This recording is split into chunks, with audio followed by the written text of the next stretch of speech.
Muchas gracias, señor presidente. La presente causa versa sobre la apelación de la extradición pasiva denegada. Quien recurre es Estados Unidos de América en contra de la sentencia pronunciada por el señor ministro, señor Carlos Arangui Zúñiga, que rechazó la solicitud de extradición formulada por dicho Estado en relación con el ciudadano chileno Carlos Remigio Cardoen Cornejo. La solicitud de extradición es el requerido buscado para comparecer en juicio en los Estados Unidos de América por los delitos relacionados con el tráfico de armas. El 26 de mayo de 1993 se presentó denuncia ante el Tribunal de Distrito de los Estados Unidos, Distrito Sur de Florida, imputándole 8 cargos, los cuales son agrupados o pueden ser agrupados en cuatro. El primer cargo es la conspiración para exportar ilegalmente circonio para bombas de racimo y otros artículos para la defensa. Los cargos 2 y 7 tienen relación con la exportación de circonio de grado de artillería en contravención a los controles de licencia de exportación. Los cargos número 3, 4 y 6 es la exportación de circonio de artillería para su uso en bombas sin autorización del Departamento de Estado de los Estados Unidos y la asistencia e incitación a tal delito. Y finalmente, los cargos 5 y 8 es la formulación de declaraciones falsas sobre hechos materiales en un asunto bajo la jurisdicción del Departamento de Comercio de los Estados Unidos. El 26 de mayo de 1993, sobre la base de los cargos de la denuncia, el Tribunal de Distrito emitió orden de arresto en contra del requerido, la cual en la actualidad es válida y ejecutable. Los hechos que establecen la causa probable para creer que el requerido es responsable de los delitos que se le imputan son los siguientes.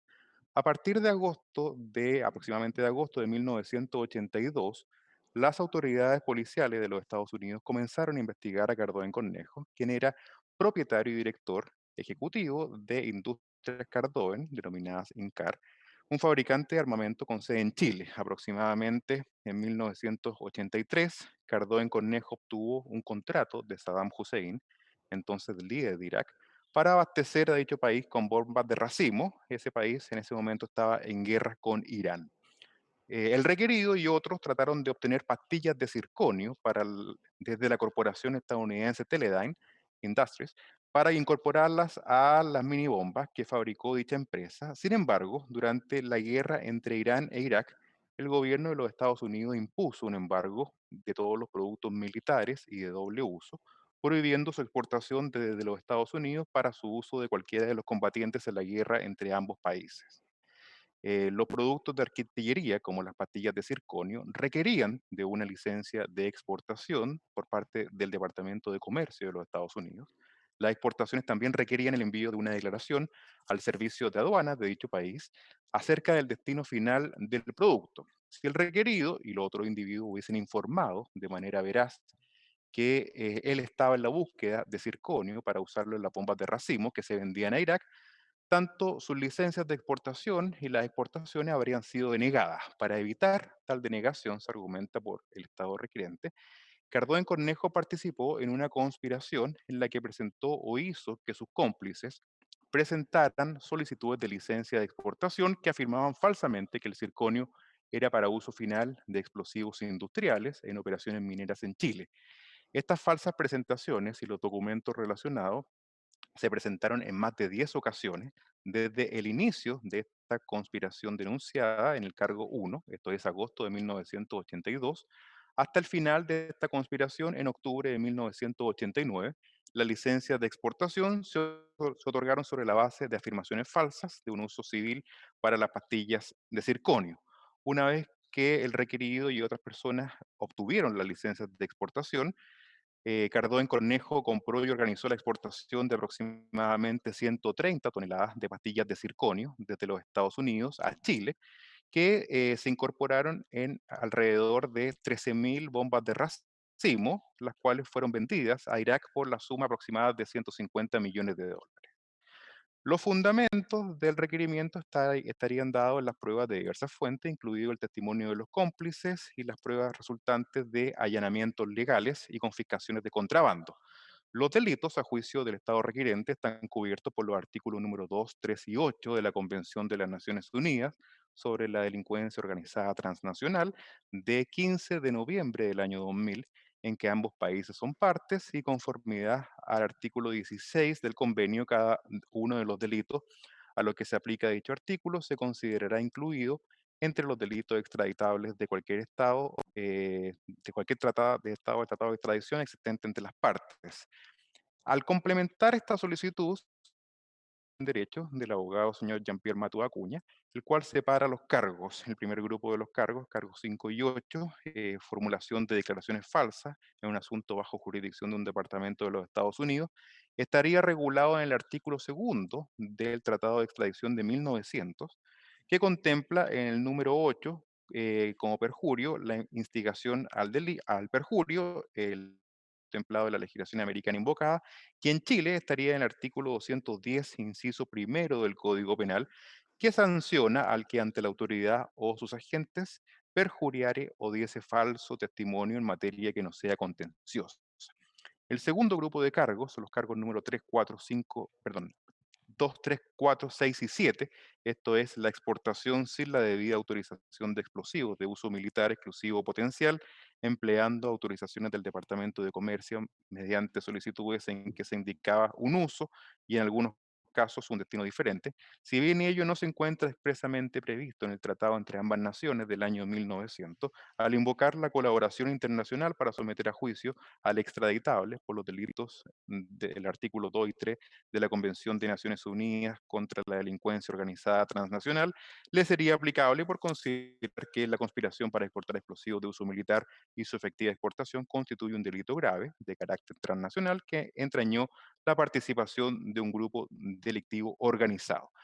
El tercer grupo, esto es conspirar para exportar explosivos de uso militar, exclusivo o potencial sin la autorización, debida autorización, no puede estimarse en los cargos referidos a la exportación material sin la debida autorización de explosivos de uso militar o potencial para su uso efectivo en la fabricación de bombas de racimo, obteniendo con engaño autorización de exportación diferente a la requerida mediante la falsificación de uso y o del destino. Tampoco pueden desestimarse los hechos materiales contemplados en el cargo primero y no considerados en los demás, consistente en la exportación efectiva de circonio sin la debida autorización. Todos estos hechos en Chile, según los artículos 2, cuarto y décimo de la Ley sobre Control de Armas y Explosivos, aplicable a la especie, son constitutivos de crímenes sancionados con penas de presidio mayor y por tanto graves, según la propia Convención de Naciones Unidas ya referidas.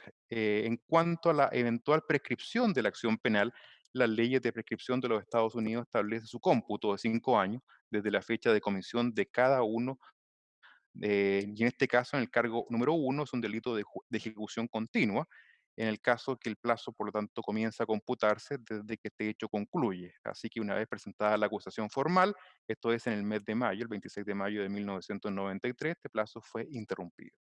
Respecto de los cargos uno, 7 y 8, no estarían prescritos por la legislación estadounidense y además hay que considerar dos suspensiones adicionales al cómputo de este plazo. La primera es una extensión explícita por la ley de prescripción aceptado por el imputado hasta el 31 de diciembre de 1992, la cual fue empleada hasta el 1 de junio de 1993, y la segunda sería la suspensión de la prescripción en virtud de la ley estadounidense al imponer la solicitud de obtención de pruebas en el extranjero y se mantiene hasta la fecha que se resuelva dicha solicitud. Esto fue, se exhortó a Chile el 9 de junio de 1992, obteniendo respuesta el 13 de noviembre del mismo año. Al prestar declaración indagatoria, el requerido entiende que la mayoría, si no todos los cargos, son sobre la internación ilegal de circonio y solo se va a referir a eso. Señala que se declara absolutamente de todo lo que se le imputa. Lo que se señala es que se debe a una persecución política y económica al haber competido con las empresas estadounidenses que se dedicaban a la fabricación de bombas de racimo, bombas que están cubiertas por patentes de su empresa tanto en los Estados Unidos como en Chile. Lo que en principio se exportó fue circonio en pellet mediante una licencia, pero en ningún caso estos contratos fueron firmados por él. Él no compró, no firmó ninguna licencia al adquirir circonio y todo lo hizo gente de su empresa. Y si cometieron un error, fue por instigación de la propia empresa Teledyne para apurar los negocios. Estados Unidos conocía perfectamente el negocio del circonio y las bombas de racimo, ya que ellos estaban apoyando en ese momento a Irak en su guerra contra Irán. El gobierno no solamente sabía del uso del circonio, sino que además lo apoyaba Y no solamente se podía comprar a Estados Unidos, sino que este producto podía ser comprado a Francia, Rusia, y decidió adquirirlo en Estados Unidos por sus excelentes relaciones comerciales. Estados Unidos financió la guerra a Irak, entregando falsamente recursos a través del Banco Nacional del Laboro para alimentos, cuando en realidad lo que hacía era vender armas. En un comienzo importó el circonio en pellet y posteriormente en esponja o polvillo, lo cual eso señala no está sometido a control ni a licencias y es mucho más barato convirtiéndolo en Chile a pellet a través de unas máquinas que adquirió para fabricarlo. Todos los contratos a través de los cuales vendió las bombas de racimo fue por licitación que ganó a todas las empresas norteamericanas, lo que gatilló que el Departamento de Estado lo intentara hacer desaparecer como competencia. Él señala que sobre esta conspiración para vender bombas a Irak, señala que es un infundio que ha durado alrededor de 26 años esta alerta roja en su contra. Respecto del propósito para solicitar la licencia de exportación, señala que eso no tenía conocimiento, no pasaba por sus manos. Las gestiones se refiere a gente de Teledyne, refiere que entendió que era la adquisición de este producto con total beneplácito del gobierno de los Estados Unidos. No recuerda la cifra exacta, pero el trato era proveer a Irak de elementos para la guerra y este está autorizado para venderle. Sin embargo, cuando Irak invade Kuwait, terminó completamente la venta de armamento y quedaron debiéndole dinero y cree que este está incautado en Estados Unidos. Tiene aproximadamente 20 toneladas de circonio en polvo almacenadas en Iquique y no es un arma, sino que además se usa para fuegos artificiales y para prótesis. Señala que el circonio que era comprado lo era con la anuencia de Estados Unidos y señala que le cerraron la oficina en Washington porque se negó a darle información al embajador de Estados Unidos cuando empezó la guerra con Kuwait y en el año 1990 tuvo conocimiento de la acusación del gran jurado de Miami y en 1991 lo acusaron de haber armado Irak y robar tecnología, lo cual niega absolutamente. Al presentar la defensa de los descargos, la solicitud de extradición considera que debe ser rechazada por lo siguiente. Solo tres de los ocho cargos que se le imputan estarían vigentes en Estados Unidos y son los cargos de los números uno, 7 y 8, que se habrían perseguido en dicho país dentro de los 5 años siguientes, según dispone su legislación. Se trata de delitos comunes de escasa o mediana gravedad que solo importan una infracción a las leyes de exportación de bienes de origen estadounidense no relacionadas con el tráfico de armas o delitos de crimen organizado, como se señaló en la acusación dirigida en contra del requerido en el año 1993. En segundo lugar, considera que Estados Unidos ha instrumentalizado el sistema penal con el objeto de tener a quien atribuirle responsabilidad después del fracaso político internacional de sus gestiones de la época en cuanto a sus relaciones diplomáticas con Irak y la fuerte competencia económica que le significaron la empresa Cardone y su innovación tecnológica. En cuanto a la participación que le habría cabido al requerido, los delitos que se le imputan, se le indica que su autoría estaría amparado en alusiones vagas y sin anclaje fáctico, que no aparece suscribiendo ningún formulario, licencia o solicitud relacionada con estas operaciones. Expone que el circonio es un metal inerte con varias ocasiones y en la acusación se le imputó un total de 130 toneladas de pastillas de circonio, cuando esta cifra solamente alcanza a las 38.784 libras, porque el restante tonelaje correspondería a circonio en polvo, esponja o granulado, siendo el caso que el circonio en forma compacto solamente es considerado como artículo de defensa en las listas de municiones de los Estados Unidos y sujeto, por tanto, a la licencia del Departamento de Estado. Respecto del cargo por fraude, no hubo engaño, ya que siempre el gobierno estadounidense supo la finalidad de la destinación del circonio exportado y se contó con su aquiescencia y además se atendían a las definiciones de seguridad nacional adoptadas por dicho país durante la década de 1980 por el apoyo a Irak y no resultaba adecuado manifestarlo explícitamente en la licencia, al no mediar engaños, no constituiría un delito. En tercer lugar, señala que respecto del tratado bilateral de extradición suscrito entre ambos estados en el año no se encuentran contemplados en el catálogo establecido por el artículo segundo, por los cuales procedería a concederla y que el Estado requerente pretende salvar dicha limitación a través de lo dispuesto en la Convención de Naciones Unidas sobre la delincuencia organizada transnacional, lo cual no sería aplicable por ser contrario a los principios y normas de nuestro país, específicamente el principio de la irretroactividad de la ley y lo dispuesto en el artículo 19, número tercero de la Carta Fundamental, y el artículo 18 del Código Penal, toda vez que el momento de ocurrido los hechos imputados no existía tal convención.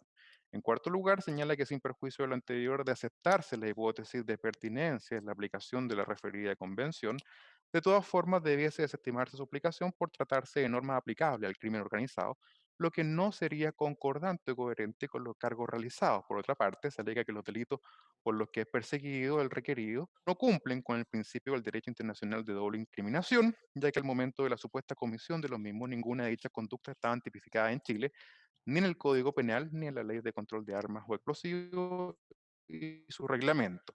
Finalmente, la extradición debería ser rechazada por encontrarse prescrito en Chile los delitos imputados al tenor de lo dispuesto en el artículo séptimo del Tratado Bilateral de 1900 y que son las reglas de la legislación, señalando que han pasado aproximadamente más de 30 años desde el derecho, los derechos humanos del extraditable.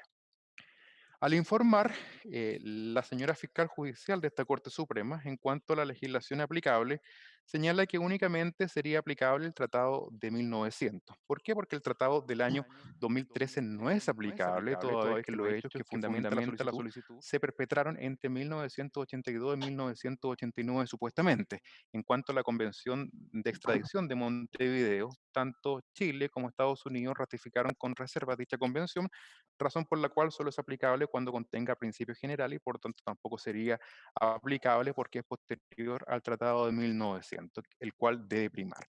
Respecto a la Convención de las Naciones Unidas en contra de la delincuencia organizada transnacional y sus protocolos, esto fue promulgada en Chile en el año 2004 y publicada el 20 de febrero de 2005.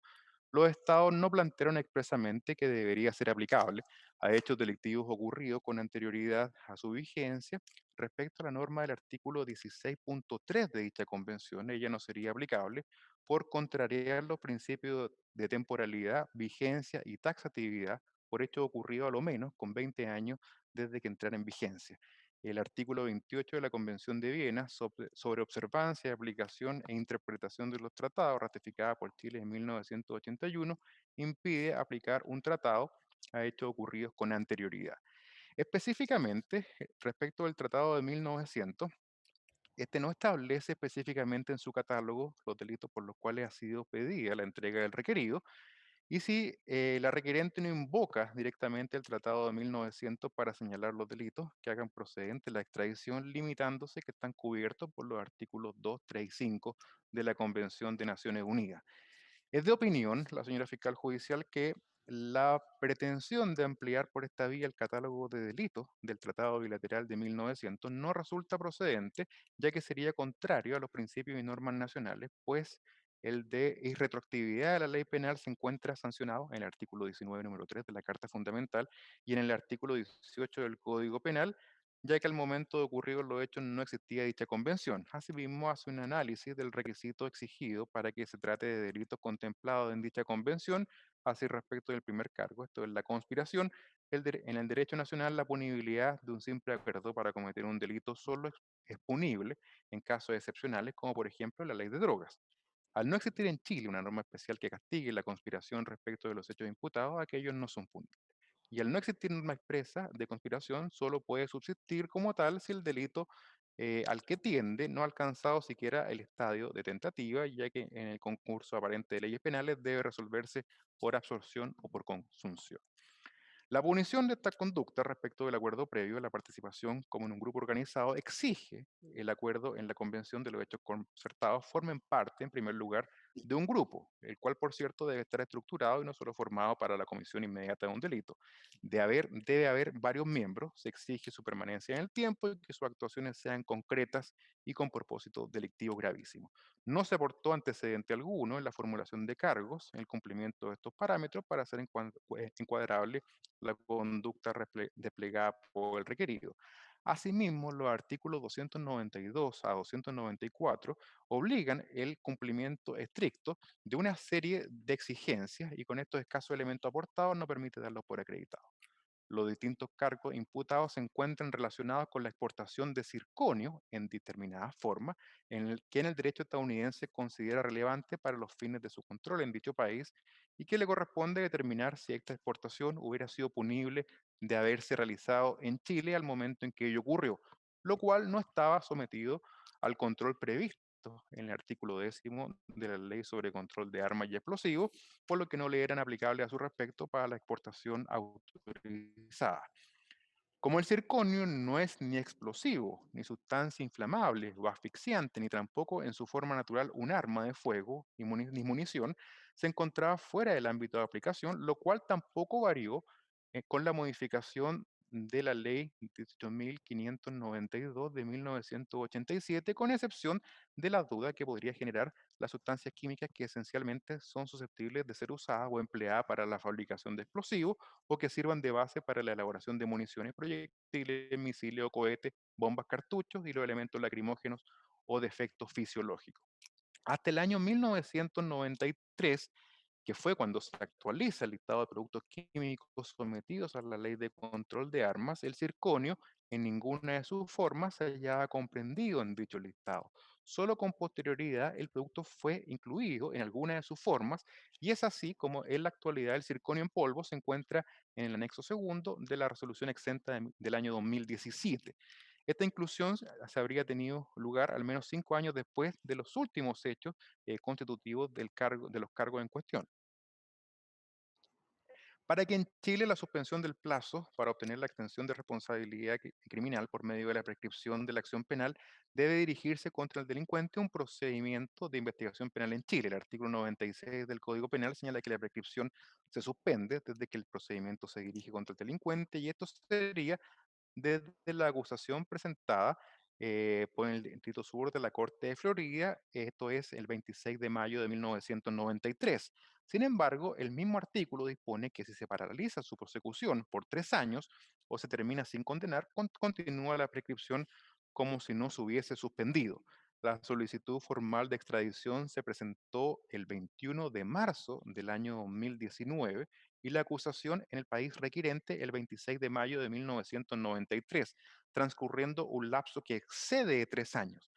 Entre los cargos que han transcurrido un mínimo de 29 años, 5 meses y 16 días, a 31 años, 10 meses y 13 días, por lo que las acciones por las cuales el Estado solicita la extradición se encuentran prescritas, por lo que no debe accederse a la solicitud de extradición. Tampoco concurre el requisito de la doble incriminación, dado que los hechos no eran punibles en ambos estados parte del tratado bilateral al tiempo de la perpetración ni al tiempo de resolverse el requerimiento. Respecto de la ordenanza de aduana, no es posible que se cumpla el principio de doble incriminación recurriendo a la legislación penal aduanera, ya que en Chile la exportación del circonio a la fecha de los hechos no estaba sujeta a autorizaciones de ningún tipo, por lo que no existe en el derecho chileno un derecho equivalente a aquello a lo que se refiere el segundo grupo de cargos. Tampoco es punible la conspiración por tratarse de una figura atípica en el derecho chileno. Respecto de las declaraciones falsas, no existe en la legislación chilena un tipo específico que se haga cargo de la de realización de declaraciones falsas para la obtención de autorizaciones de exportación, a menos que se haga bajo juramento.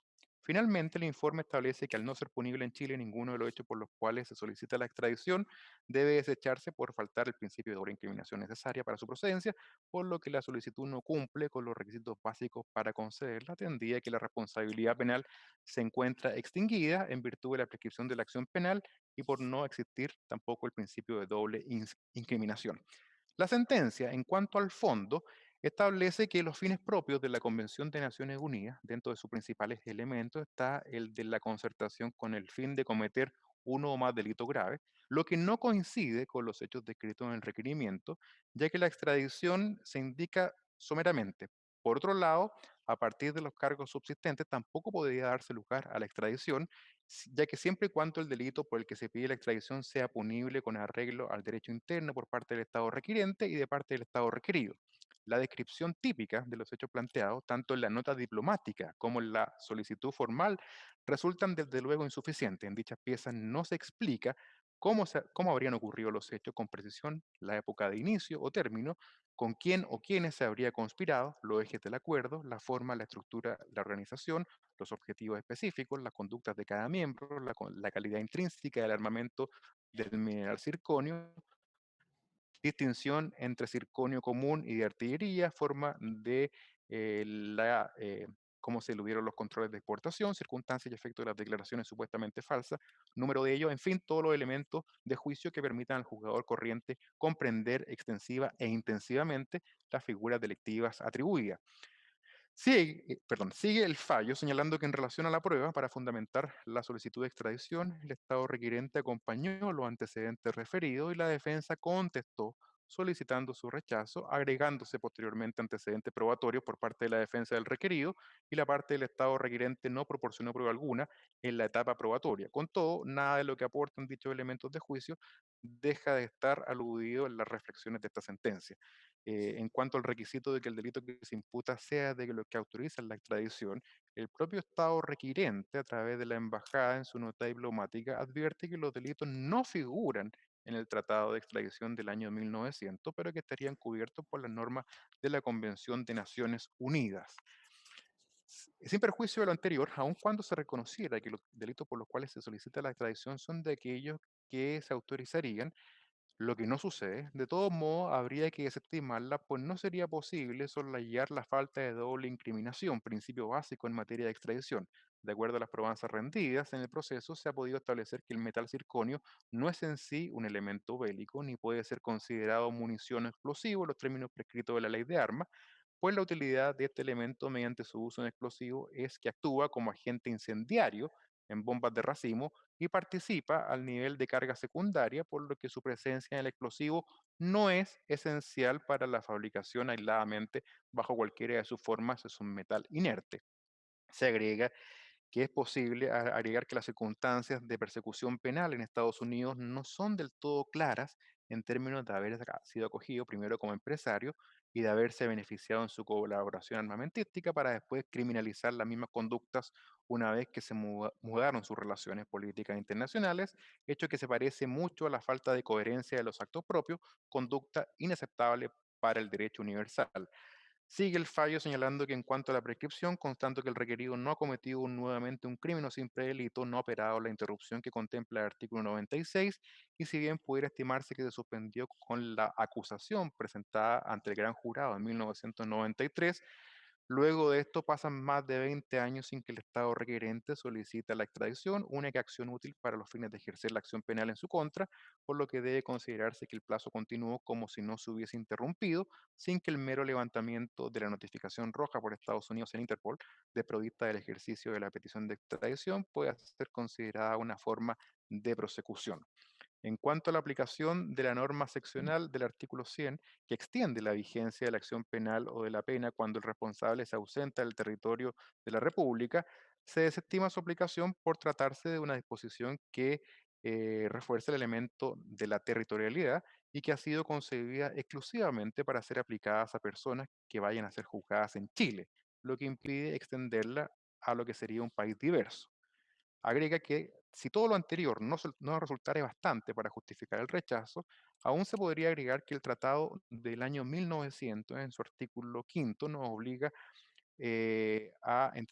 no obliga a la entrega de los connacionales, como tampoco se hubiese tenido la vigencia de la reciprocidad, esta constituiría un deber para el Estado de Chile. Dicho principio, relativo a que la conducta escrita que uno de los Estados debe acarrear un deber en el otro, no resulta aplicable en la especie, ya que en este punto cree el sentenciador que Chile no habría estado obligado a entregar a sus ciudadanos requeridos, ni aun cuando Estados Unidos hubiese dado cumplimiento a los requisitos correspondientes, porque en años recientes dicho país se ha abstenido de contestar siquiera las solicitudes del Estado chileno pendientes por más de 4 años en las causas de extradición de los ciudadanos Armando Fernández Lario y de Michael Vernon Townley, involucrados en crímenes de lesa humanidad. En razón de eso, se rechaza la solicitud o el requerimiento en contra de Cardón Cornejo. La apelación en Estados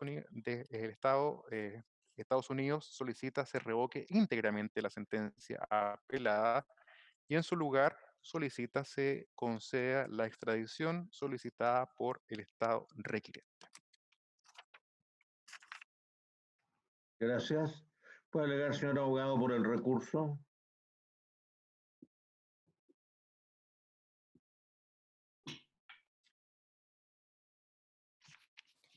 Muchas gracias, señor presidente.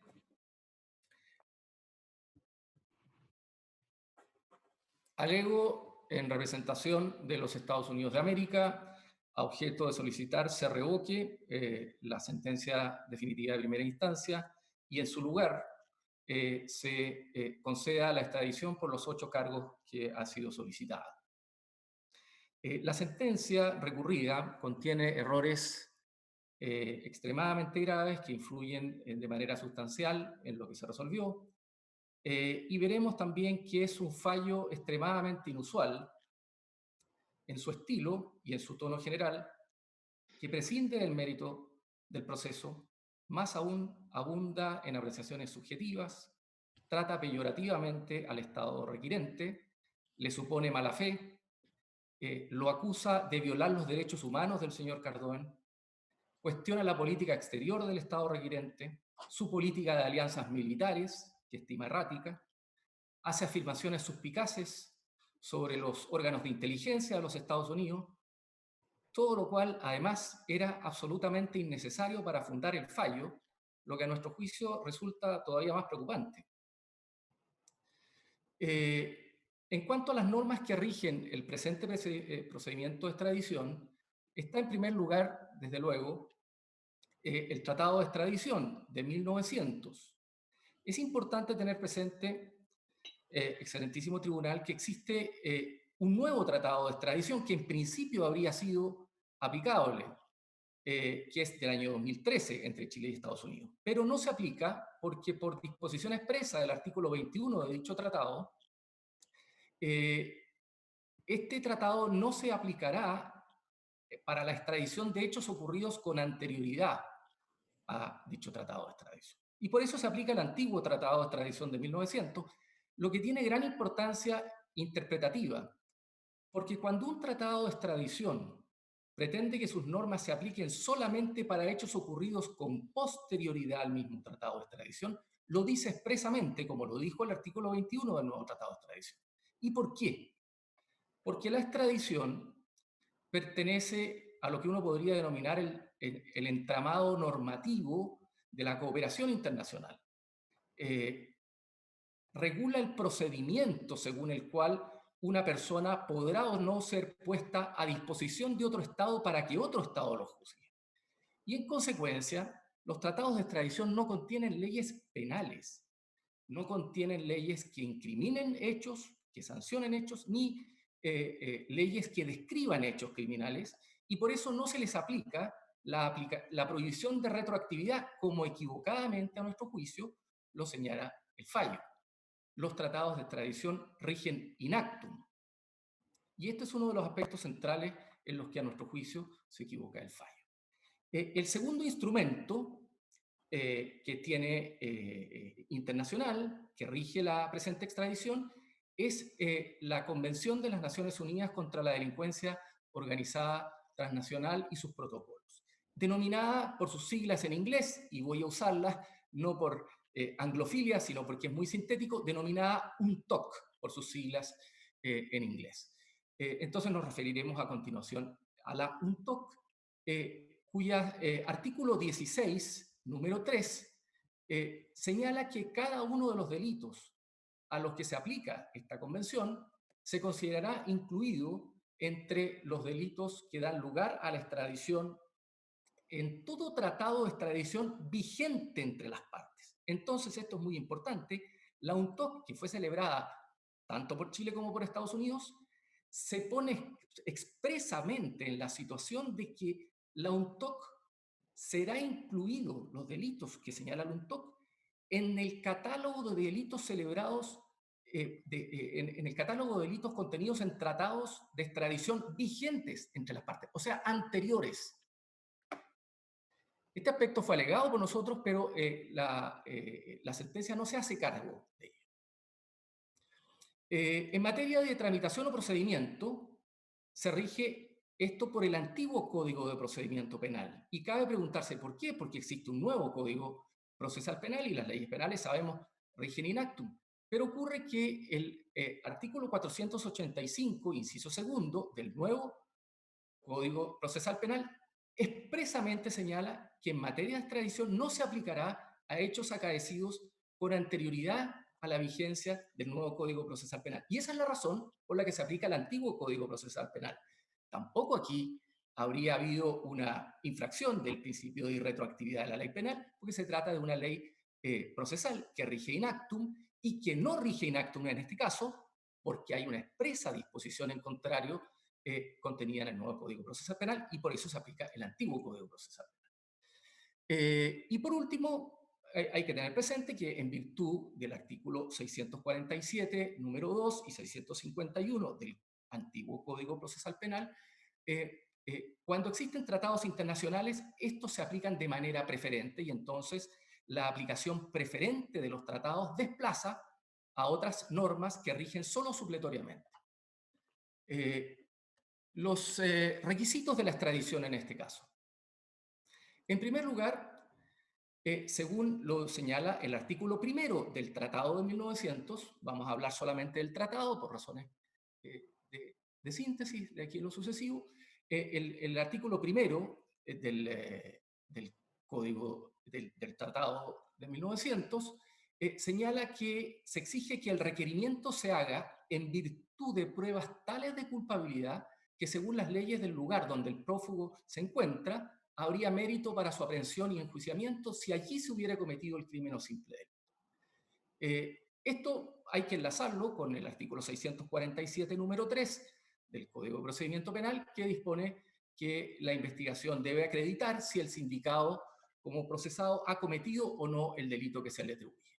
Lo ha establecido nuestra jurisprudencia desde antiguo y además es lógico que así sea, que estas normas no pueden ser entendidas en el sentido de analizar los antecedentes de fondo, sino que, porque ello va a ser materia del juicio que se llevaría a cabo en el caso de que se conceda la extradición, sino como una exigencia de plausibilidad o de indicios racionales o de presunciones fundadas u otros conceptos análogos a lo que en el derecho estadounidense se denomina causa probable o probable cause, cuyo contenido específico está otorgado por el tratado que rija en cada caso. Y aquí también se equivoca, a nuestro juicio, el fallo, porque confunde el requisito procesal probatorio de la causa probable, de la plausibilidad, con las imputaciones sustantivas que se le hacen al señor Cardón, y entonces estima que las descripciones que se hacen sobre la causa probable, que son necesarias para demostrarle al tribunal en Estados Unidos que hay mérito para la aprehensión de la persona y posteriormente para la extradición, serían las imputaciones penales, que vamos a verlo posteriormente, no lo son. Y este es otro aspecto muy central en el que se equivoca el fallo. Hay que decir que, dadas las particulares características de los procedimientos de gran jurado en los Estados Unidos, su naturaleza estrictamente oral, las complejidades que derivan del secreto de las investigaciones de gran jurado, las, los pedidos de extradición que realiza Estados Unidos, no solo a Chile, sino que a la totalidad de los países, se prueba los antecedentes a los niveles de plausibilidad que se exigen, con el requerimiento mismo, con la acusación que se acompaña al requerimiento y a la cual se remite el requerimiento, y con declaraciones juradas prestadas por funcionarios de Estados Unidos bajo juramento ante un juez de Estados Unidos, donde se describe con toda precisión los hechos, las pruebas, etcétera, etcétera. Eso es lo que ocurre acá. Las descripciones son absolutamente abrumadoras, no solo, ya en la acusación, porque en la acusación se señalan los hechos, cada una de las solicitudes de licencia, con su número de serie, con su fecha, qué es lo que se estaba pidiendo exportar, la licencia a la que se accede, con su número, con su fecha, las reuniones que hubo entre las distintas partes, cuándo se reunieron, dónde se reunieron, las comunicaciones de fax, se transcriben las comunicaciones de fax, se señalan cuando hubo viajes a Chile de las personas que formaron parte de esta conspiración, se señalan las fechas de los viajes, los gastos reembolsados por la compañía respectiva a las personas que tuvieron que viajar para alojarse en los hoteles. Es decir, es una cantidad de detalles fácticos absolutamente abrumador y entonces no puede sino causarnos más que extrañeza, verdadera perplejidad que el fallo diga que estas son imputaciones vagas. Es una cosa verdaderamente incomprensible a nuestro juicio. El segundo requisito que debe cumplirse es que se establezca si el delito que se imputa es de aquellos que autorizan la extradición según los tratados vigentes. Y aquí vuelvo al tema de que tanto el tratado como la UNTOC son complementariamente aplicables. La UNTOC amplió las hipótesis de extradición del Tratado de 1900 en virtud de su artículo 16, número 3. No se trata, como se ha insinuado, de delitos nuevos. La UNTOC no crea nuevos delitos. La UNTOC establece que los delitos, los de siempre, que cumplan con ciertas condiciones que la UNTOC define, que se trate de delitos graves, que se trate de delitos transnacionales, que se trate de delitos cometidos por un grupo organizado, no por una asociación ilícita, porque todos estos conceptos están definidos en la UNTOC explícitamente, entonces ampliará el tratado de extradición, que es lo que se hace acá, en cuanto a los delitos que dan origen a la UNTOC. El tercer requisito es el requisito de doble incriminación. Y esto es muy importante, que la doble incriminación no emana del Tratado de 1900, porque el Tratado de 1900 solo se refiere a la doble incriminación de manera excepcional para referirse en el inciso final del artículo segundo a la hipótesis de complicidad, que denomina participación, y ahí exige doble incriminación, y también para los numerales 7 y 12 del artículo segundo, que expresamente exigen doble incriminación. Ninguno de estos delitos que se refieren a la trata de esclavos y a otros delitos, ninguno de estos delitos está siendo invocado acá. De manera que la doble incriminación, que parto por anticipar, es exigible en este caso, no emana del Tratado de 1900, emana del UNTOC. ¿Qué importancia tiene esto? Si al final es exigible doble incriminación. Tiene mucha importancia, porque si basamos la doble incriminación en la UNTOC, no podemos decir después que la UNTOC no es aplicable, que es lo que hace la sentencia. Ahí habría una incongruencia. Entonces, si usamos la UNTOC para fundamentar la doble incriminación, tenemos que reconocer que la UNTOC es aplicable, que es lo que no hace la sentencia. La sentencia, digamos, no elude este punto porque se refiere a que la doble incriminación emanaría del Tratado de 1900, que, como lo he señalado, y está en nuestro escrito, nosotros tenemos un escrito muy largo, que tiene casi 100 páginas, pero tiene un índice que ayuda, muy detallado, que ayuda a ubicarse en él, que es de 14 de octubre del año 2019, y está todo esto tratado con todos los detalles y de manera muy pormenorizada. Por lo tanto, se equivoca también la sentencia al decir que la doble incriminación emanaría del Tratado de 1900. El cuarto requisito, que los delitos no sean de carácter político, me lo voy a saltar porque nadie lo ha alegado acá, y además porque evidentemente los delitos que se están imputando no corresponden a la definición ni de delitos políticos puros, ni conexos, ni relativos. El quinto requisito, que los procedimientos legales correspondientes al contenido, al hecho cometido, no hubieran quedado excluidos por prescripción. Adelanto que no hay prescripción, por mucho que se hable de una enorme cantidad de años que han transcurrido. Vamos a demostrarlo por qué, pero voy a dejar eso reservado para alegaciones específicas que se van a hacer más adelante por la importancia que tiene el capítulo. En cuanto a la solicitud de extradición, hay que decir que tanto la solicitud de detención preventiva como la solicitud de extradición posterior tienen el mismo texto, es idéntico, es una transcripción palabra por palabra de uno al otro. Lo único que cambia es la parte introductoria y la parte final, porque en esa hacen referencia a que el objetivo es, en un caso, pedir la solicitud de detención provisoria, y en el otro caso es pedir la extradición. Y por eso también nos parecen incomprensibles las expresiones de la sentencia, en el sentido de que Estados Unidos habría cambiado las imputaciones contenidas en la solicitud de detención provisional respecto a las imputaciones contenidas en la solicitud de extradición.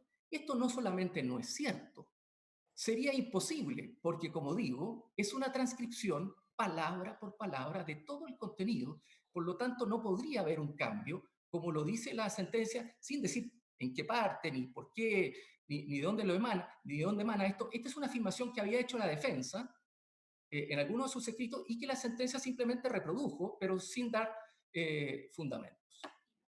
Eh, eh, eh,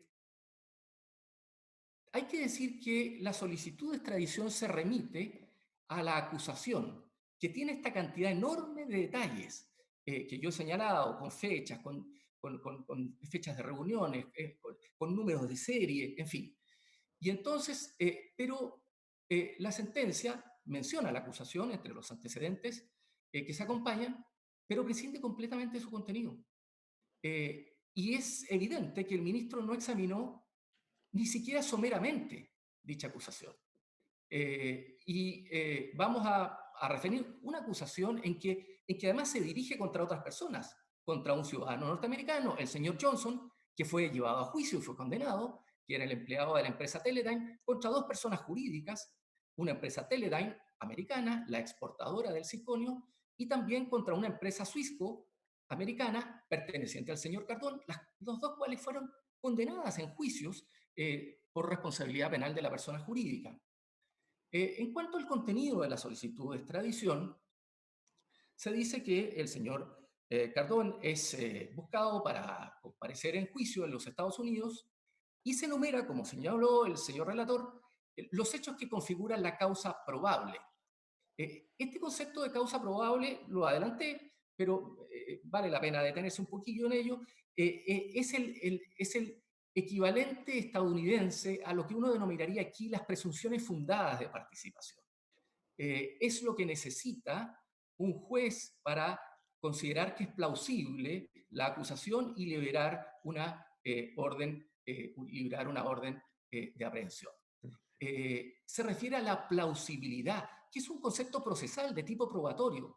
Y entonces el ministro, en su fallo, confunde los conceptos y rechaza la extradición porque, según afirma, no serían constitutivos de delito en Chile algunos hechos que están enumerados entre los que configuran la causa probable, pero que no forman parte de las imputaciones, y a eso voy a profundizarlo más adelante. Algunas precisiones, excelentísimo tribunal, de hecho y de derecho extranjero estadounidense contenidas en la acusación que tienen importancia en este caso.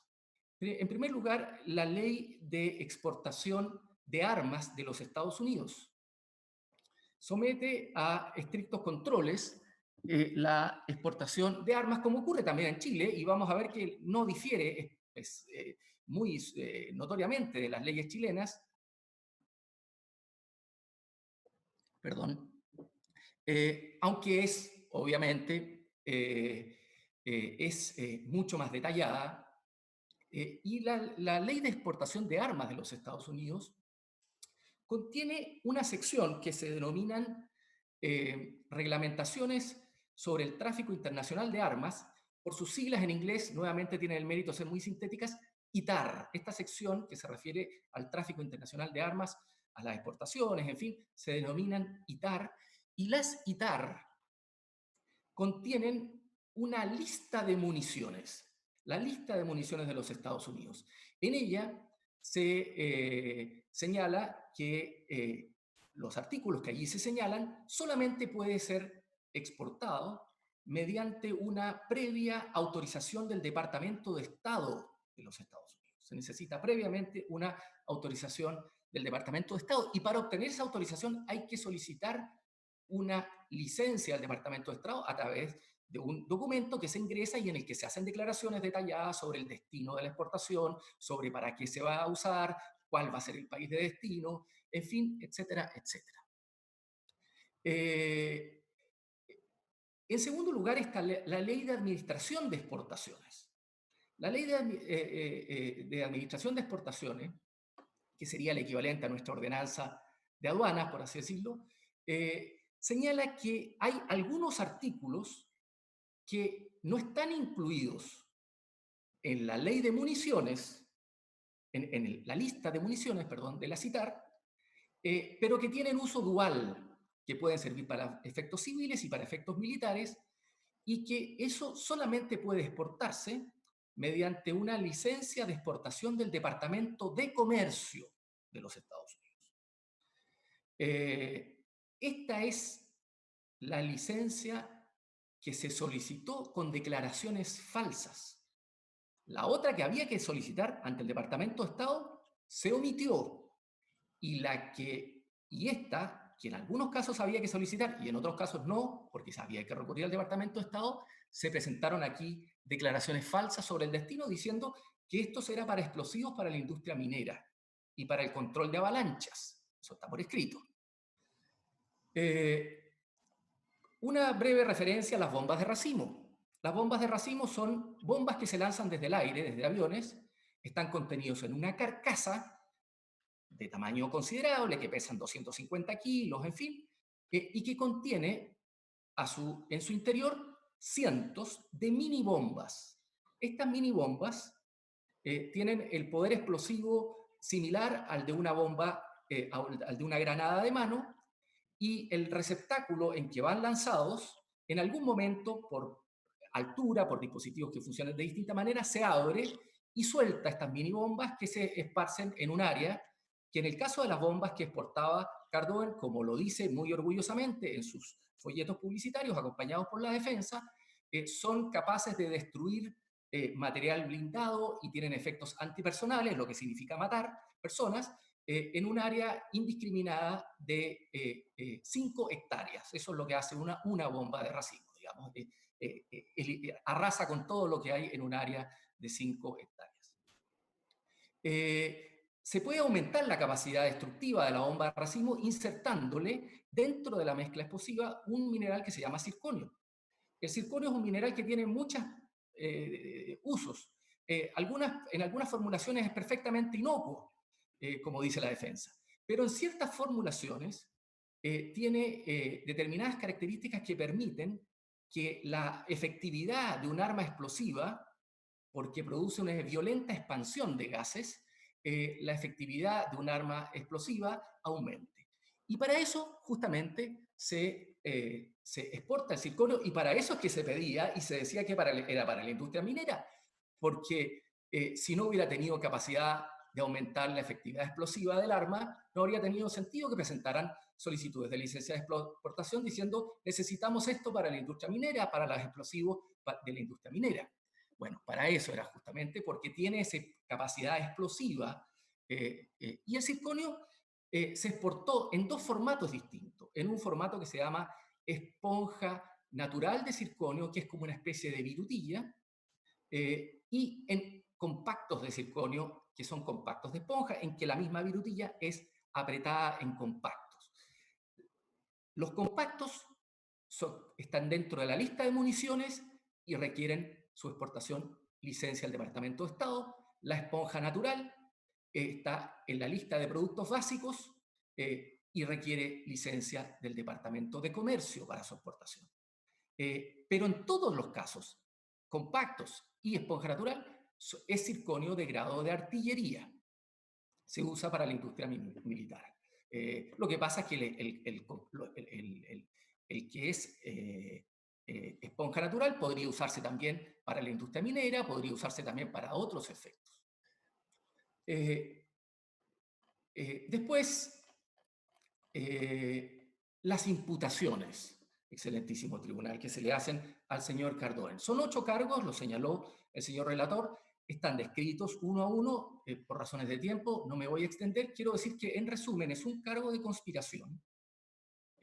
Vamos a señalar que la conspiración no es el equivalente chileno a la conspiración chilena.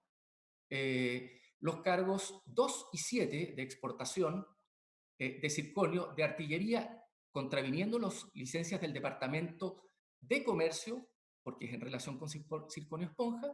3 cargos, que son los cargos 3, 4 y 6, que son de exportación de circonio de artillería, eludiendo los controles del Departamento de Estado en relación con compactos de circonio, y 2 cargos, que son los cargos 5 y 8, que son cargos de declaraciones falsas ante el Departamento de Comercio de los Estados Unidos. Los hechos que constituyen cada cargo están descritos con una minuciosidad absolutamente abrumadora. Yo pido ver la acusación a la que se remite la solicitud de extradición y también las declaraciones juradas prestadas por los funcionarios de los Estados Unidos a las que me voy a referir. Por eso que cuando se habla de vaguedad de los cargos, verdaderamente nos parece algo incomprensible. Las imputaciones que no se han efectuado, parece extraño que uno se refiera a cuáles son las imputaciones que no se han efectuado, pero el tenor de la sentencia nos obliga a referirnos a esto. Jamás se le ha imputado al señor Cardún ni fabricar bombas de racimo, ni tampoco exportarlas a Irak. Ese no es el delito. El delito es exportar desde los Estados Unidos circonio que requiere determinados controles, que son eludidos y que eso es constitutivo de delito. Y por eso es que también es tan sorprendente que la sentencia haya adherido a las teorías conspirativas de la defensa, en el sentido de que se le estaría imputando algo que Estados Unidos sabía que ocurría. Se sabía, siempre supieron que se vendía bombas de racimo a Irak. No consta, desde luego, en la causa esto, pero más allá de eso, ¿qué importancia podría tener si no se le está imputando al señor Cardón fabricar bombas de racimo ni exportarlas a Irak? Lo que se le está imputando es exportar mediante declaraciones falsas circonio desde los Estados Unidos. Y entonces la idea de que pudiera algún funcionario de inteligencia de Estados Unidos saber que se vendían bombas a Irak nos parece, más allá de cinematográfico, digamos, nos parece absolutamente irrelevante. En Chile también tenemos, desde generales de la República, miembros de todos los poderes del Estado, que están sometidos a investigaciones criminales por hacer cosas que no podían hacer. O sea, si hubiera un funcionario de los Estados Unidos que tenía conocimiento que se estaban cometiendo delitos, bueno, habrán responsabilidades, pero eso no condona los delitos que pudiera haber cometido el señor Cardona.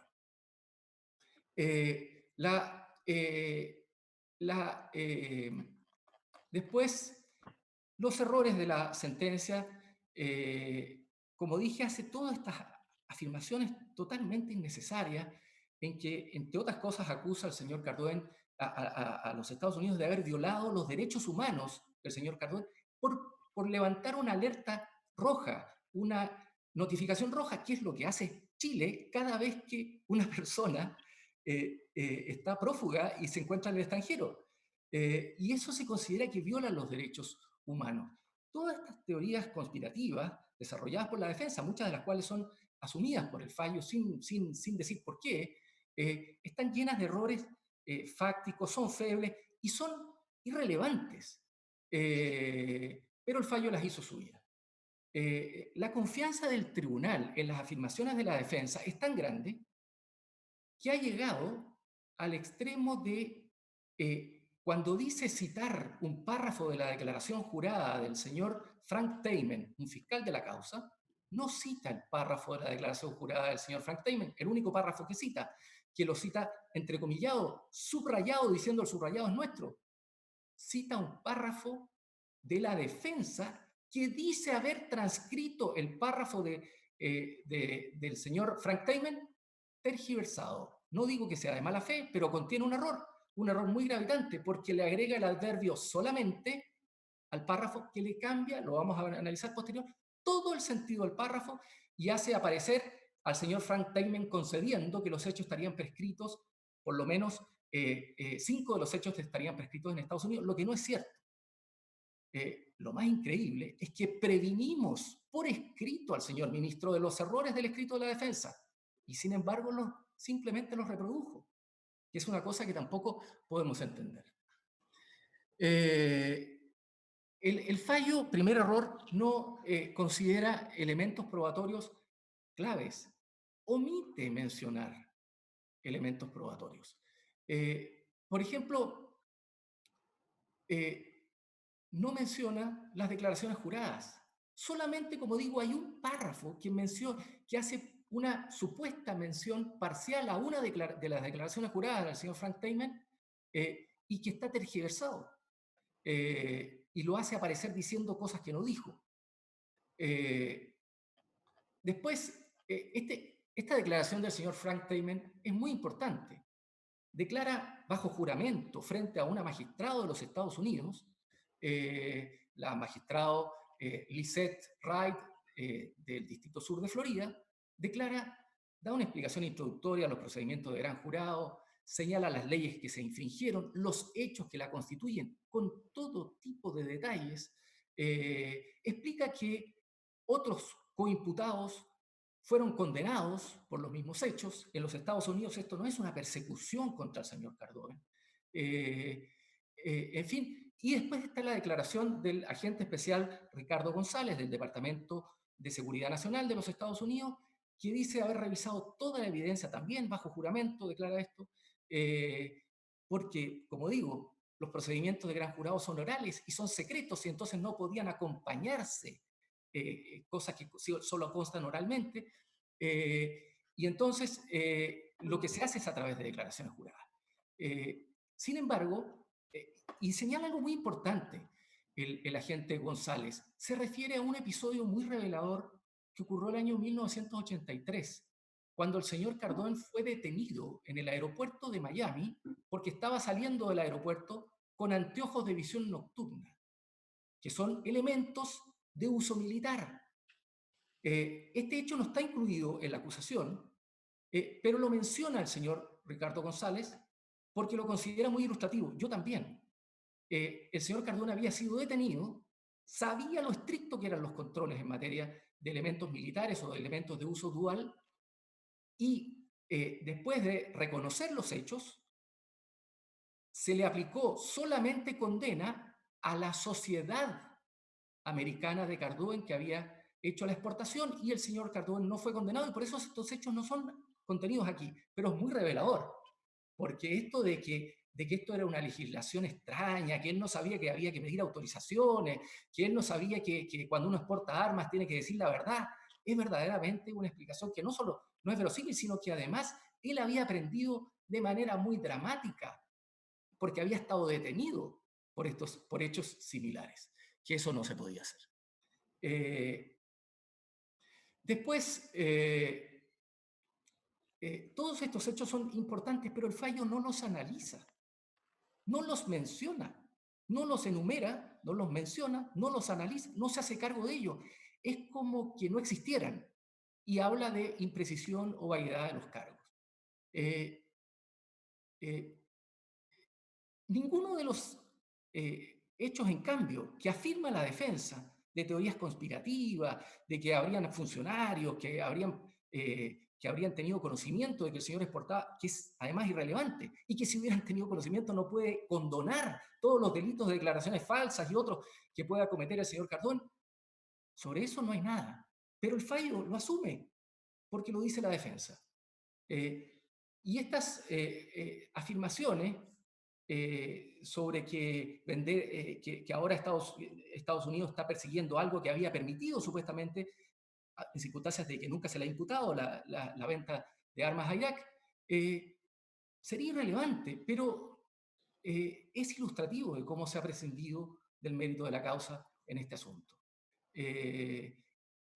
Sobre todo porque se dice en alguna parte por ahí que no estaría probado que se exporta armas a Irak, dice la sentencia. Irrelevante, pero lo declara el propio Cardón ante el mismo ministro. Lo declara su abogado, señor Hermosilla, que increíblemente lo hacen prestar declaración. El abogado que lo asistió en esta causa, en esta investigación penal, y que así lo reconoce en su declaración, presta declaración como testigo. Y él reconoce que se exportaban las armas, pero el señor ministro dice que esto no estaría aprobado, que es irrelevante, pero muestra hasta qué punto se ha prescindido. Lo digo muy respetuosamente, pero tengo la obligación de decirlo, se ha prescindido del mérito del proceso. Es una infracción muy grave que esta sentencia no satisface los requisitos de los artículos 160, 170 del Código de Procedimiento Civil, según la cual debe dictarse la sentencia conforme al mérito del proceso, disposición que es aplicable por la remisión que hace el artículo 43 del Código de Procedimiento Penal a esas normas comunes a todo procedimiento del Código de Procedimiento Civil. El segundo error, como digo, la única parte que se cita uno de estos elementos probatorios, que es la declaración del señor Frank Teymen, se cita de manera tergiversada. No corresponde a la declaración. Está todo en mis escritos, sobre todo en los que se presentan con posterioridad al de 14 de octubre, y en el mismo declaración de 14 de octubre, hay un adverbio inexistente que se le agrega solamente, que no está en el original, y que hace aparecer al señor Teymen diciendo, en buenas cuentas, que estarían prescritos 5 de los 3 cargos en los Estados Unidos, lo que además es llamativo que el tribunal no solo lo acoja, sino que le interese, porque el tratado señala que la prescripción se va a regir por las reglas chilenas. Entonces, de alguna manera, el tribunal resuelve sobre la prescripción en Estados Unidos, cuando le están diciendo expresamente en las declaraciones juradas que no está resuelto, y cuando previnimos al tribunal de que esto era un error de la defensa, señalando exactamente por qué y por qué se estaba interpretando mal la declaración jurada del señor Frank Teymen, que en el párrafo siguiente dice algo que demuestra que todas las interpretaciones de la defensa son equivocadas. Bueno, y todo esto hace, su señoría, que sea tan incomprensible lo que ocurrió ahí. El tercer error es que se le imputa falta de tipificación en Chile de las conductas, aquí nuevamente se repite en el considerando 15, que habla de los cargos subsistentes, dice, porque da por hecho que los otros cargos estarían prescritos en los Estados Unidos. Entonces dice, solo tengo obligación de pronunciarme, y por eso es tan grave, sobre los cargos subsistentes. Y entonces, y constantemente está hablando después de los cargos subsistentes que considera el sentenciador que es lo único que tiene que analizar. También da a entender el sentenciador que la doble incriminación exigiría una especie de equivalencia entre las leyes de Estados Unidos y las leyes de Chile. No lo exige la doble incriminación, lo ha dicho hasta la saciedad nuestra jurisprudencia y toda la doctrina en materia de extradición. No se requiere equivalencia, ni siquiera similitud. Podrían ser dos tipos penales completamente divergentes, pero los hechos incriminados ocurre que son subsumibles en el tipo penal de un país y en el tipo penal de otro país, aunque sean de naturaleza distinta. Si eso ocurre, hay doble incriminación, y eso es otro error que comete el sentenciador, y adicionalmente al error en que atribuye la doble incriminación a una exigencia del tratado, en circunstancia que, como ya lo señalé, es una exigencia de la UNTOC, la de doble incriminación. Y en materia de doble incriminación también quiero adelantar que para los efectos de la doble incriminación, al igual que ocurre en materia de principio de legalidad en el derecho interno, lo relevante es el núcleo de la conducta delictiva, que está contenido en la ley. Los detalles que pueden estar en un reglamento o que pueden remitirse a elementos normativos del tipo penal son relevantes para los efectos de la incriminación en el país que va a juzgar los hechos, pero no pueden ser relativos, no pueden ser relevantes para los efectos de la doble incriminación, porque de lo contrario, la doble incriminación sería imposible en materia de extradición. Desde luego, todas las leyes chilenas se dictan penales para hechos que ocurren en el territorio de Chile. Todos los delitos funcionarios se dictan, presuponen el concepto de funcionario público chileno. Los delitos aduaneros suponen que hay una aduana chilena. Los delitos de falsificación de documentos suponen que hay un concepto de documento público chileno, y entonces jamás se podría conceder la doble, la extradición por falta de doble incriminación, porque el tipo penal, todos se remiten a algún concepto que solo tiene sentido en Chile. Entonces, bueno, desde luego una interpretación como esa sería contraria a la buena fe con que se interpretan los tratados, deben interpretarse los tratados de extradición. Lo dice también uno de los abogados que emitió un informe en derecho a favor del señor Cardona. Los delitos de estupefacientes, en fin, son múltiples los delitos en que siempre se están remitiendo a un reglamento, se están remitiendo a alguna disposición que solo tiene sentido en Chile. En cuanto a las respectivas leyes penales de Chile, los hechos satisfacen los delitos de contrabando, contenido en la ley aduanera, y de tráfico de armas, contenido en la ley de armas chilena. Desde el punto de vista de su vigencia, de estas leyes, cabe preguntarse cuál es la ley penal chilena que debe considerarse. ¿La ley penal chilena que existía a la época de los hechos o la ley penal chilena que existía a la época en que se pide la extradición? Y parto por decir que en ambos casos, cualquiera sea las dos teorías que se elija, los hechos son extraditables porque cumplen los requisitos de las leyes chilenas, tanto la que había en ese momento como la que existe al momento que se pidió la extradición. Claudia Cárdenas es la persona que escribió La extradición pasiva en Chile, 2009, abogada de Derecho Penal de la Universidad de Chile, es la persona que más recientemente ha tratado el punto y señala lo siguiente. En cuanto al momento que debe existir esta doble incriminación, siendo la extradición una institución de cooperación internacional, este momento no puede ser otro que aquel en que la cooperación se solicita. Y a mi juicio, doña Claudia Cárdenas tiene toda la razón, porque la exigencia de doble incriminación no es una garantía del individuo. Para eso está el principio de legalidad, el principio de irretroactividad de la ley penal, en fin. La exigencia de doble incriminación es algo que no existe además en todos los tratados de extradición, en que generalmente corresponde a que los estados reclaman para sí el derecho a no extraditar a una persona por razones que estiman banales, por algo que en su país no es constitutivo delito, que la concepción ético-jurídica del respectivo país considera que no merece pena. Entonces, obligar a un estado a extraditar a alguien por algo que ese estado considera que no es delictivo es algo que la mayoría de los estados rechaza y por eso se exige la doble incriminación. Si se pidiera la extradición, por ejemplo, de alguien por un delito que en Chile ya no existe, el de adulterio, por poner un ejemplo, pero que existía al momento en que se cometió el delito, Chile podría rechazar la extradición diciendo ese hecho no es constitutivo de delito en Chile. No importa que lo haya sido en el pasado.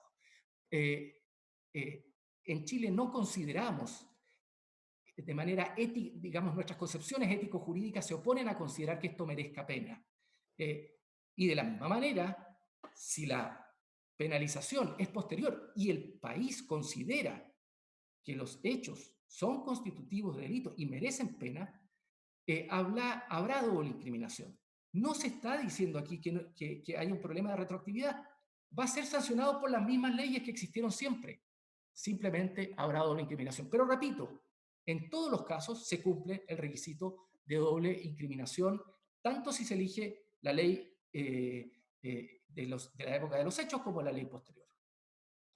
El delito de contrabando está previsto en el artículo 176 en relación con el artículo 184 de la Ordenanza de Aduanas y considera que es contrabando el hecho de introducir o extraer del territorio nacional mercancías, eludiendo el pago, en fin, etcétera, etcétera, o el ejercicio de la potestad que sobre ella tiene la aduana. O sea, extraer mercancías de un territorio eludiendo las potestades de policía aduanera que ejercen las respectivas autoridades es constitutivo en Chile del delito de contrabando.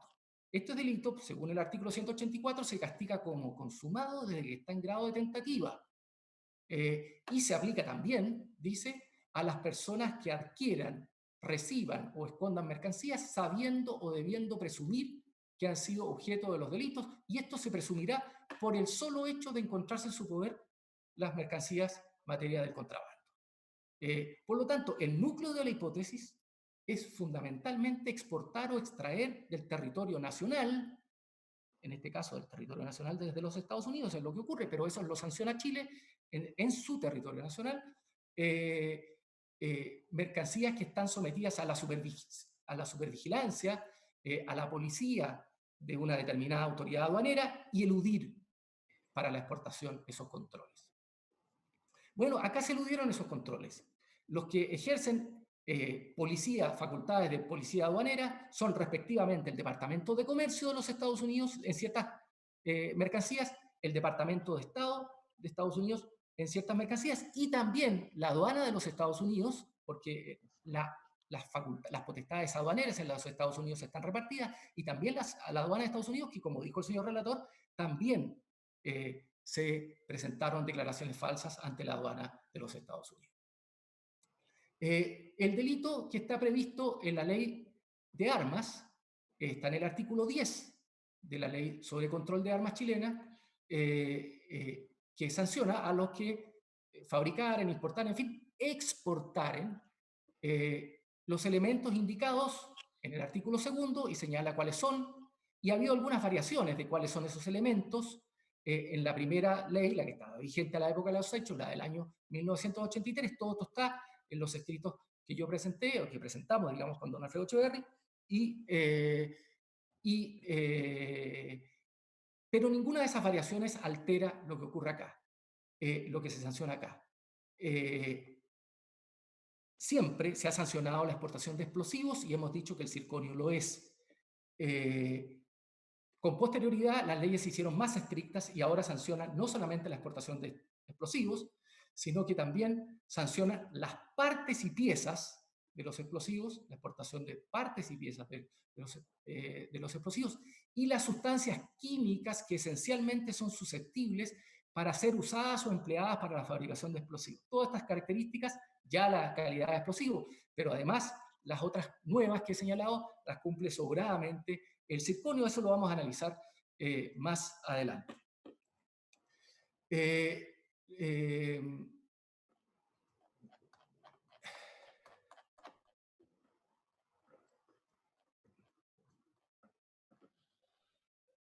Me quiero referir, excelentísimo tribunal, muy brevemente al delito de conspiración, sobre el que se han hecho análisis, a nuestro juicio, muy equivocados.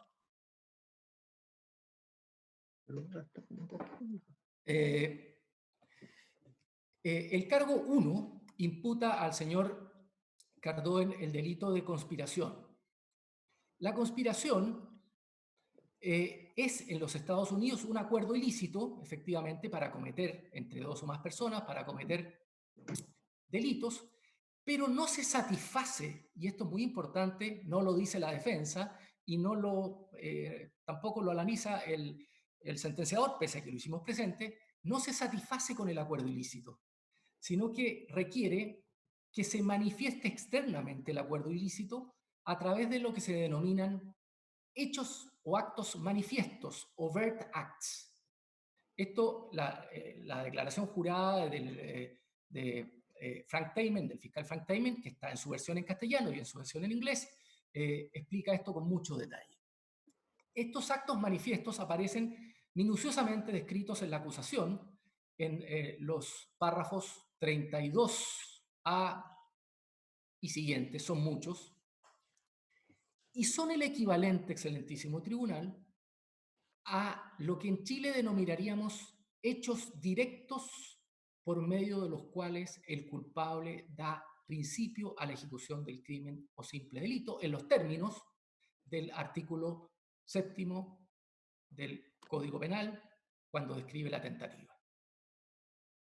No es el equivalente, en consecuencia, a la conspiración estadounidense a la conspiración descrita en el artículo 8º del Código Penal chileno, que es la conspiración del artículo 8º del Código Penal chileno. No se manifiestan actos externos. La conspiración del artículo, digamos, la conspiración norteamericana se manifiesta en los llamados actos manifiestos o actos externos. Y por lo tanto, ¿a qué corresponde esos hechos que se describen a título de lo que en Estados Unidos se denomina conspiración? Corresponde en Chile a una coparticipación criminal en delitos tentados. Tentativa de comisión de delito de contrabando, ya lo dijimos, se sanciona como si fuera un delito consumado, lo dice la ordenanza de aduanas. No se exige que haya coincidencia de nomen juris. No importa que en Estados Unidos se le llame conspiración. Lo que importa es qué es lo que se sanciona a título de lo que en Estados Unidos se denomina conspiración. Y los eventuales concursos que pudiera haber entre esa supuesta conspiración, tentativa, y los hechos de los cargos 2 a 8, son un tema que debe resolver el tribunal que enjuicia al señor Cardún sin que es extraditado. En todo caso, hago presente algo muy importante, excelentísimo tribunal, que la conspiración descrita en el cargo 1, y puede verse, se extiende desde el 10 de agosto de 1982 al 5 de octubre de 1989. En cambio, los cargos 2 a 8 se cometieron a partir del 8 de mayo de 1987. Hay un periodo de 7 años que solo se imputa a título de conspiración y no de actos en que se ejecuta la conspiración. Por lo tanto, tampoco existe un concurso entre la conspiración, por lo menos en ese amplio periodo de tiempo, y los hechos que se cometen para ejecutar la conspiración. El circonio es sin duda una sustancia explosiva. El valor probatorio que le atribuye la sentencia en contra de esto a la declaración de don Juan Pablo Hermosilla es verdaderamente llamativo, porque nosotros presentamos una tacha contra el que nos acogió, porque él mismo reconoció al prestar declaración que es abogado de Cardón y que lo fue ya iniciado este procedimiento de extradición. No hay una crítica al abogado señor Hermosilla, a él lo citaron y compareció a prestar declaración. Lo que estamos diciendo, más allá de que se acoja o no se acoja la tacha, es que un abogado de parte, por definición, no puede ser imparcial. Está impedido de serlo, porque está impedido de perjudicar a su cliente, porque lo representa. Entonces, nos llama la atención el valor que le da la sentencia a esta declaración testimonial, digamos, más allá de la tacha o no tacha. Y en segundo lugar, porque el llamado peritaje que se acompaña para estos efectos de un señor Montes no es peritaje, no fue solicitada por la defensa, no fue decretado por el tribunal, fue simplemente, es un papel que fue acompañado sin que nadie lo pidiera, pero que además se refiere a un concepto de explosivos que el perito evidentemente o lo ignora, un concepto de explosivos que está definido normativamente. Está definido normativamente en la ley de armas y en su reglamento. Esto lo trata también que habla de sustancias que por la violenta expansión de sus gases permitan un considerable y súbito aumento de volumen. Y todos estos requisitos, eso está en, en los antecedentes, específicamente en la declaración del fiscal Teimen, la declaración jurada, que señala que se certificaban en estas declaraciones falsas que el circonio iba a ser usado como potenciador para mejorar la fuerza de explosivos industriales para la industria minera. Entonces, si tiene la capacidad de ser un potenciador de explosivos industriales de la industria minera, ¿cómo no podría ser un explosivo? Eso es lo que nadie explica acá y simplemente se descarta de plano. Me refiero a continuación y muy brevemente al tema de la prescripción. Recordamos, por supuesto, que el fallo se refiere a que estaría prescrito en Estados Unidos, cosa que es irrelevante porque solamente las reglas chilenas de extradición, pero además no es efectivo. Recuerdo, y consta también en la declaración del fiscal Teimen, que fueron condenadas otras personas. O sea, los tribunales norteamericanos que conocen sus reglas de prescripción no consideraron que los hechos estaban prescritos, pero el tribunal chileno considera que los hechos están prescritos en los Estados Unidos según las reglas norteamericanas y se está pidiendo la extradición y fue despachado esto. En fin, las reglas chilenas. Las reglas chilenas, el tratado dice que la extradición se rige por las reglas de Chile, la prescripción, por las reglas de Chile. Esto lo dice contradictoriamente la sentencia en su considerando 16. Y es correcto, es insuficiente, porque el considerando 16 se refiere a la forma de contar la prescripción, pero las reglas chilenas de prescripción se aplican no solo para contar la prescripción, sino se aplica todo el instituto de la prescripción, también las reglas para suspender la prescripción.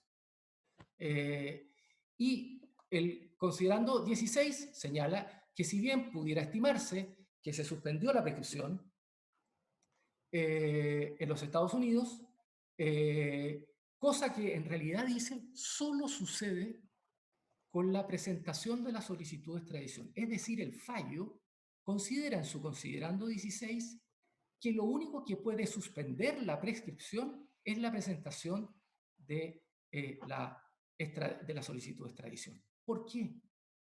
Si el artículo 96 del Código Penal señala que la prescripción se suspende desde que el procedimiento se dirige contra el responsable. Y si eso es lo que permite la ley chilena, entonces tenemos que hacer una aplicación de la ley chilena como si los hechos hubieran ocurrido en Chile. ¿Y cuándo se dirige el procedimiento contra el responsable? Desde luego, cuando hubo una acusación en los Estados Unidos, ¿cierto? En el año 93 se suspende la prescripción. Pero se suspendió mucho antes, porque el señor Cardoen comenzó a ser investigado y fue imputado, y eso también está señalado pormenorizadamente en nuestros escritos, consta en la causa, desde el año 92, en que comparece con sus abogados el señor Cardón y hace gestiones en la causa. O sea, ya había un procedimiento dirigido en su contra y él lo sabía.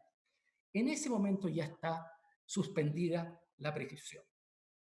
Después la sentencia señala también contradictoriamente que la acción, el procedimiento en Estados Unidos se habría paralizado, no dice cuándo, se habría paralizado y que la única acción útil para impedir la paralización habría sido la solicitud de extradición. Pero la paralización, excelentísimo tribunal, presupone la suspensión. Por eso digo que es contradictorio. Es imposible que haya paralización si no hubo previa suspensión, porque la paralización está tratada en el mismo artículo 96 que trata la suspensión, y después de tratar la suspensión, tras un punto acá, tras un punto y coma, viene la conjunción adversarial pero, y dice pero, si se paraliza la prosecución, se reanuda la prescripción como si no se hubiera suspendido, o sea, presupone la suspensión. El tribunal dice que no se suspendió y después dice que hubo paralización. Lo que son dos conceptos que completamente se contraponen uno con el otro.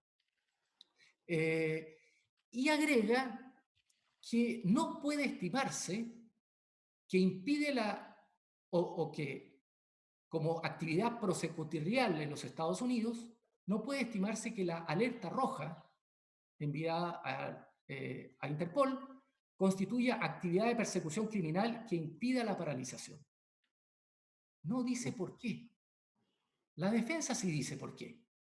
Dice que las alertas rojas serían solamente actuaciones administrativas, meramente administrativas. Pero esta definición de actuaciones meramente administrativas en oposición aparente a lo que serían actividades de persecución criminal, es un grave error porque desconoce que el sistema de persecución criminal es un sistema complejo en el que interactúan jueces, fiscales, policías, autoridades administrativas, etcétera, etcétera, según las distribuciones de competencia que cada país se da. Ignorar lo anterior sería como decir que las actuaciones del Ministerio Público no son actuaciones de persecución criminal, porque el Ministerio Público son instituciones administrativas, no judiciales. ¿Sí? O que la policía, lo que haga la policía, no son actividades de persecución criminal, porque son simplemente administrativas. Esto simplemente no es un argumento que pueda aceptarse. Tenemos la obligación profesional, excelentísimo tribunal, de referirnos a una declaración muy inusual que está contenida al final del considerando 15 de la sentencia, que dice que estos envíos de alertas rojas a Interpol, lo voy a leer entre comillas, deja de manifiesto la vulneración de las garantías fundamentales del requerido en cuanto a su libertad de movimiento y al derecho de toda persona al acceso a la justicia y a la obtención de un juicio justo y sin dilaciones. Más allá, y lo digo con todo el respeto que se merece, que el tribunal obviamente debe fundar el fallo como le parece, esto no corresponde al lenguaje que normalmente se usa en este tipo de asuntos, en que obviamente no se ventila un juicio contra el Estado requirente, solo se espera un pronunciamiento sobre la procedencia o la improcedencia de la extradición solicitada. En todo caso, resulta contradictorio que por un lado el fallo le atribuya efectos tan graves a estas alertas rojas en Interpol, por un lado, y por otro lado diga, no son actuaciones relevantes para los efectos de la persecución criminal que puedan interrumpir o, digamos, evitar la paralización del procedimiento. En cuanto a las reglas de prescripción en Chile, el sentenciador no las analiza, no explica por qué las da por cumplidas o no cumplidas. Hago simplemente presente que algunos de los delitos, esto está señalado con detalle en nuestros escritos, tienen pena máxima de 20 años de privación de libertad en los Estados Unidos, por lo tanto, se trata en esos casos, no son todos, de delitos que prescriben, corresponden a los crímenes que prescriben en 10 años, y los otros corresponden a simples delitos en Chile que prescribirían en 5 años. El término de la prescripción comienza a correr, desde luego, desde que ocurren los hechos, y al respecto tiene importancia la declaración que citó también ese aspecto el señor relator sobre don Frank Teymen, que dice que el delito de conspiración es lo que en Estados Unidos denominan un delito continuo, que no corresponde al delito continuado nuestro, sino que corresponde, eso lo advierte uno al leer la declaración jurada del señor Frank Teymen, a lo que denominaríamos en Chile un delito permanente. Pero en todo caso el efecto es el mismo. La prescripción comienza a contarse una vez que cesa la actividad delictiva. La prescripción se interrumpe, dice el artículo 96, y se pierde el tiempo transcurrido cuando se comete un crimen nuevo o simple delito. Y ocurre que acá los hechos de los cargos 1 a 8 son hechos que sucesivamente van ocurriendo en el tiempo, por lo tanto hay hechos posteriores que van interrumpiendo la prescripción de los hechos anteriores.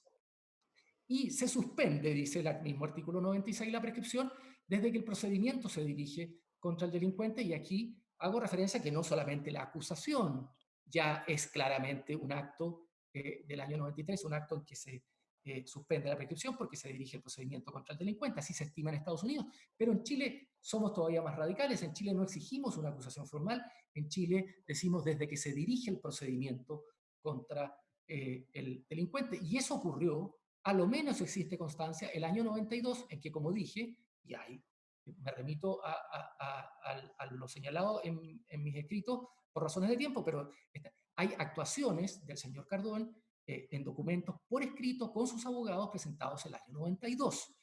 En esta causa, por lo tanto, él sabía que existía un procedimiento dirigido en su contra, y eso tiene, según el artículo 96, el mérito de suspender la prescripción porque lo que se aplican son las reglas chilenas de prescripción, haciendo la ficción de como si los hechos hubieran sido cometidos en Chile, cuando sabemos que se cometen en los Estados Unidos.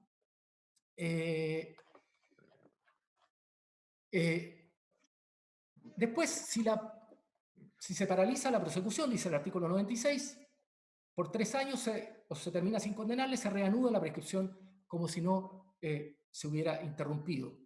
Pero esto presupone que hubo suspensión previa, que es lo que niega el fallo de manera contradictoria. Y señala, como digo, el fallo acá, que las actividades posteriores de persecución para hacerse de la persona del señor Cardón, como son estas alertas rojas que se envían a Interpol y muchas otras, serían actuaciones meramente administrativas que no tendrían la capacidad, esto no lo dice el fallo, no habla de meramente administrativa, no da fundamento, meramente administrativo es lo que dice la defensa. Pero esto ya lo señalé porque a nuestro juicio esto no es así. Se señala en el artículo 100 que cuando el culpable se ausentare del territorio de la República, solo podrá prescribir la prescripción contándose por 2 cada año de ausencia. Y yo entiendo que esta es una interpretación en que nuestra Corte Suprema ha tenido últimamente fallos en contrario de que esto se aplique en materia de extradición. No hay unanimidad en ese sentido, porque hay fallos que sí hacen aplicable el artículo 100 en materia de extradición, como fue el caso, por ejemplo, de Fujimori. Con todo respeto, nosotros compartimos la doctrina que se estableció en el caso de la extradición de Fujimori. La idea de que la extradición, el artículo 100 no se aplica en materia de extradición se instauró por primera vez en un fallo en el caso de Walter Rauff, cuya extradición se solicitaba por el homicidio de 97.000 judíos. Se había pedido por el delito de... ya me voy a acordar, el específico delito de homicidio masivo, se me fue en este momento el nombre, pero que en Chile no existía, pero no se negó por eso la extradición, porque se dijo lo que importa no es el nomen juris, lo que importa es que ese hecho que en Estados Unidos que en Alemania es constitutivo de este delito, cuyo nombre no lo recuerdo en este momento, en Chile es constitutivo de 97.000 homicidios, lo que importa son los hechos y si esos son subsumibles en un tipo penal chileno, y lo son. Pero ahí se acogió por primera vez esta tesis de que el artículo 100 no sería. ¿Y por qué se dice? Se dice porque dice el territorio de la República. Si sale el territorio de la República, la referencia al territorio de la República es al territorio chileno. Pero todas las normas en materia de extradición son pensadas en Chile. Todas las normas penales están pensadas en Chile. Entonces, siguiendo ese criterio, no se podría nunca perseguir un delito de una falsificación de documento público en Chile, extraditar a una persona por una falsificación de documento público, porque el documento público es documento público chileno. Y cuando se busca, por ejemplo, extraditar a una persona por un delito funcionario, bueno, es un funcionario, está pensando en la ley chilena, y cualquier delito que se comete en Chile por en virtud del principio de territorialidad del artículo 6 del Código de Orgánico y Tribunales, cualquier delito que se cometa en Chile discurre sobre la base que el delito es en Chile, por lo tanto no se podría dar la extradición, no habría doble incriminación. Bueno, con el mismo criterio, cuando hace referencia al territorio de la República, hay que hacer la ficción en materia de extradición, porque dice el tratado que se aplican las reglas de extradición, las reglas de prescripción chilenas, hay que hacer la ficción de que estamos aplicando las reglas de extradición chilenas como si el hecho hubiera ocurrido en Chile, aunque sabemos que no ocurrió en Chile. Es la única manera de darle sentido y por esa razón estimamos que el fallo que se dictó en la extradición de Alberto Fujimori, esa doctrina es correcta.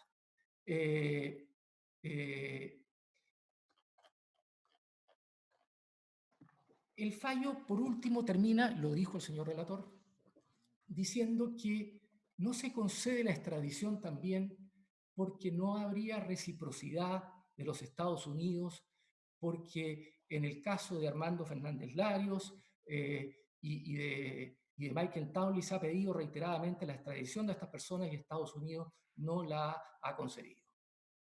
Pero, excelentísimo tribunal, la reciprocidad tiene relevancia cuando no hay tratado de extradición. Cuando no hay tratado de extradición, tiene importancia la reciprocidad. Si hay tratado de extradición, la extradición se rige por el tratado, no por la aplicación de principios como el de la reciprocidad. Adicionalmente, el comentario que hace el fallo parece no considerar que estas dos personas tienen relación con dos homicidios cometidos en el territorio de los Estados Unidos, en Washington, contra un ciudadano chileno y contra una ciudadana norteamericana.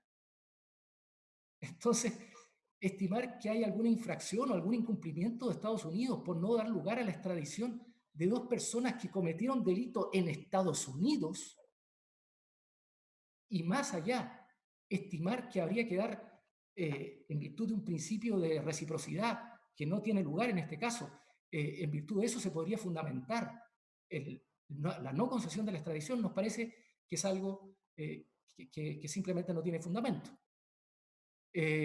Por todas estas razones, excelentísimo tribunal, solicito se revoque la sentencia, se declara que se acoge a la solicitud de extradición, y hago presente también que en nuestros escritos, principalmente en el escrito de 14 de octubre del año 2019, que tiene 95 páginas, creo, es bien voluminoso, pero tiene un índice muy detallado, están todas estas argumentaciones con todos los detalles, con todas las normas legales, etcétera, etcétera. Por si este excelentísimo tribunal quisiera revisarlo. También hay algunos escritos posteriores que nos hicimos cargo del informe de la señora fiscal judicial, que también tienen relevancia en la materia. Y también solicito autorización para dejar la minuta de alegatos a efectos videndi. No sé cómo podría hacerlo, probablemente se me indicará si esto es posible. Y con esto termino, excelentísimo tribunal, mis alegaciones. Gracias, señor abogado. Propongo un receso pequeño hasta las 12, salvo que los demás ministros no estén de acuerdo. De acuerdo.